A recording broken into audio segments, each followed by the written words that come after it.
Good morning, Olive, Arlo, and Frank. A morning voice, Grandpa, greeting you from the living room in Jacksonville Beach. It's going to be a beautiful Sunday today. And we are once again in the Net Bible Reader's Edition. Very good translation of the Bible. You always want to have a translation, not a paraphrase of the Bible. And you want it to be good scholarship, and this is. Today we're going to look at the birth of Isaac. Abraham took matters into his own life because his wife told him to, hey, God made a promise, we're going to have kids, but we're like 100 years old, so how are we going to have kids? In that culture, it was normal if you didn't have kids for the man, excuse me, the man to take somebody like a servant from his household and through her produce offspring so they'd be able to pass down the family name. Ultimately, you wanted a son,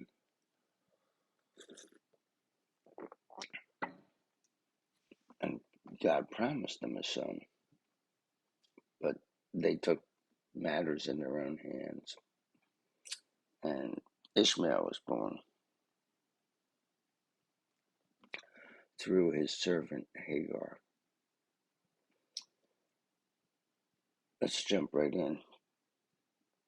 Chapter 21 of Genesis says, "The Lord visited Sarah just as he had said he would, and did for Sarah what he had promised. So Sarah became pregnant and bore Abraham a son in his old age at the appointed time that God had told him." So not just does God keep his promises, but if he says it's going to be on a specific day, it happens on a specific day. Abraham named his son, whom Sarah bore to him, Isaac. When his son Isaac was 8 days old, Abraham circumcised him just as God had commanded him to do. Now Abraham was 100 years old when Isaac was born to him.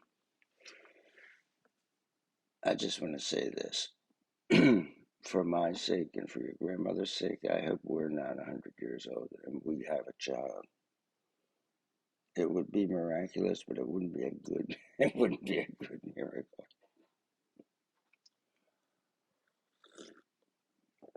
And we remember that the name Isaac means laughter.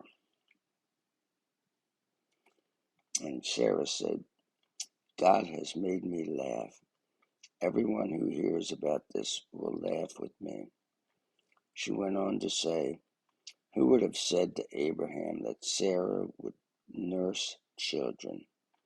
Yet I have given birth to a son for him in his old age."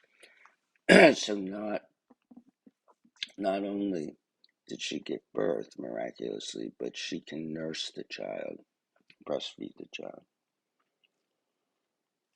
The child grew and was weaned, and that means done the breastfeeding. Abraham prepared a great feast on the day that Isaac was weaned. But Sarah noticed that the son of Hagar the Egyptian, the son whom Hagar had borne to Abraham, mocking. So this is Ishmael. So she said to Abraham, "Banish that slave woman and her son, for the son of that slave woman will not be an heir along with my son Isaac." So she wants him out of there, both of them.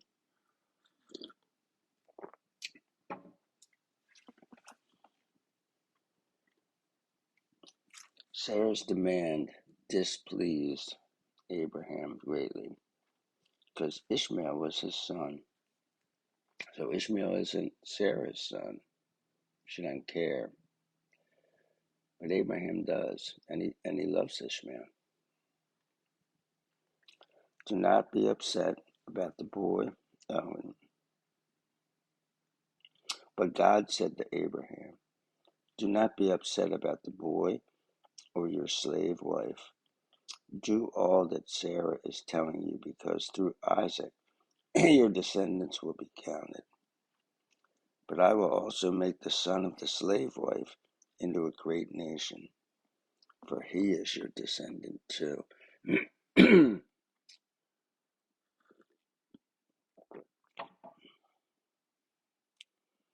Early in the morning, Abraham took some food and a skin of water and gave them to Hagar.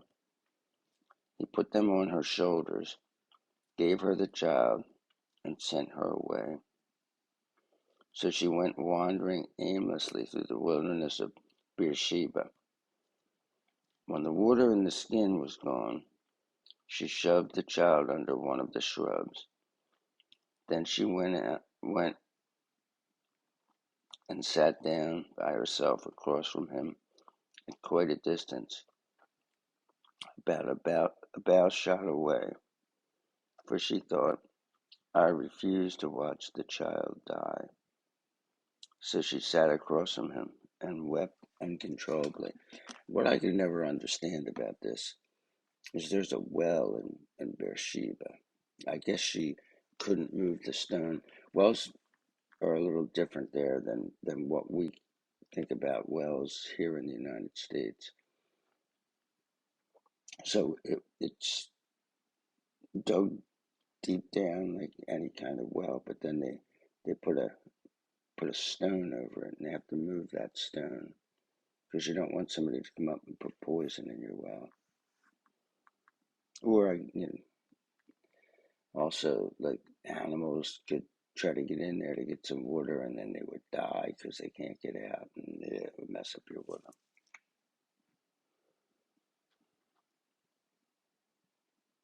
But God heard the boy's voice.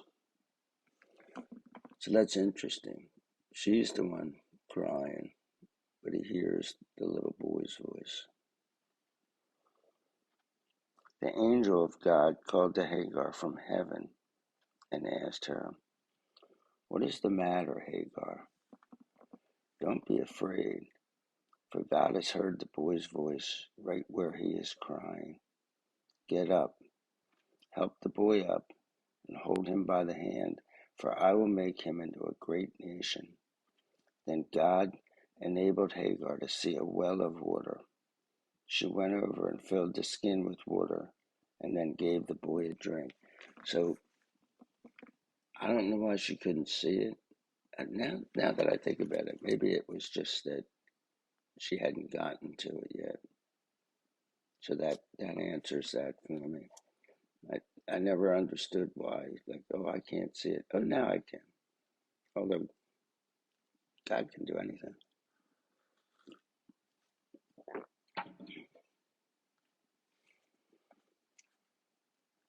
She went over and filled the skin with water, and then gave the boy a drink. God was with the boy as he grew. He lived in the wilderness and became an archer. So he shot bows and arrows. He lived in the wilderness of Paran. His mother found a wife for him from the land of Egypt. At that time, Abimelech and Phicol, the commander of his army, said to Abraham, God is with you in all that you do. Now swear to me right here in God's name that you will not deceive me, my children, or my descendants. Show me in the land where you are staying the same loyalty that I have shown you. Abraham said, I swear to do this. But Abraham lodged a complaint against Abimelech concerning a well that Abimelech's servants had seized. I do not know who has done this thing, Abimelech replied. Moreover, you did not tell me. I did not hear about it till today.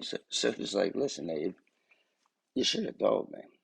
Should have come to me right away. Why are you harboring this animosity against me and my people? Abraham took some sheep and cattle and gave them to Abimelech. The two of them made a treaty. Then Abraham set 7 ewe lambs apart from the flock by themselves. Abimelech asked Abraham, "What is the meaning of these 7 ewe lambs that you have set apart?" He replied, "You must take these 7 ewe lambs from my hand as legal proof that I dug this well." That is why he named the place Beersheba, because the two of them swore an oath there. So they made a treaty at Beersheba. Then Abimelech, then Phicol, the commander of his army, returned to the land of the Philistines. Abraham planted a tamarisk tree in Beersheba. There he worshipped the Lord, the eternal God. So Abraham stayed in the land of the Philistines for quite some time. And a couple firsts here. I think the first time since the Garden of Eden that we see God kind of calling from heaven to somebody. It's Hagar. Now, I'm sure that he had done this many times,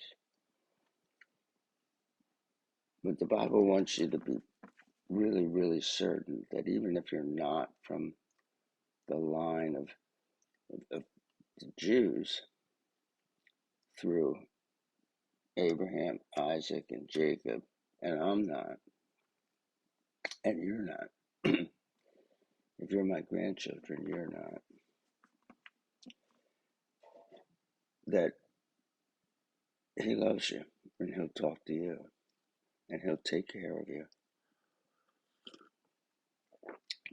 He'll protect you, and your descendants can grow up and be great.